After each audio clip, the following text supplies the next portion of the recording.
আজকে বিএসএফ নিয়ে একটা কথা বলতেছি।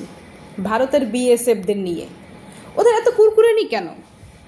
বাংলাদেশ ভারতের যত সীমানা আছে, যতগুলো সীমানা আছে, প্রত্যেকটা সীমানা দিয়ে ওরা পুশ ইন শুরু করে দিয়েছে। ওই মানুষগুলো নাকি ওদের দেশের না, বাংলাদেশের। কিন্তু ওই মানুষগুলো তো নিজের মুখে বলে না যে তারা বাংলাদেশি, তারা তো বলে না যে আমরা বাংলাদেশি। কিন্তু বিএসএফের এত কুরকুরানি শুরু হয়েছে কেন? ওদের কুরকুরানিটা একদম পার্মানেন্টলি বন্ধ করে দিতে হবে। ভারতের বিএসএফের কুরকুরানি পার্মানেন্টলি বন্ধ করে দিতে হবে।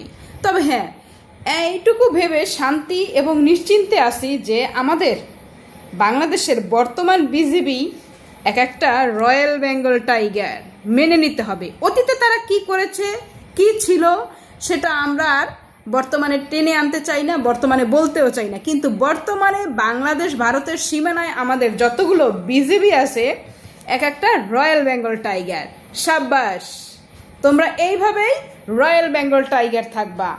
বাংলাদেশের রয়্যাল বেঙ্গল টাইগার তোমরা বিজিবি। ইনশাল্লাহ তোমাদেরই জয় হবে এবং তোমাদের জন্য অনেক অনেক দোয়া রইল। আল্লাহ যেন তোমাদের সহায় হয় এবং আল্লাহ নিজ হাতে তোমাদের হেফাজত করে। তোমরা বাংলাদেশের সীমানা হেফাজত করবা। ইঞ্চি ইঞ্চি মাটি সোনার চাইতেও খাঁটি, এক চুল ছাড় দেয়া যাবে না।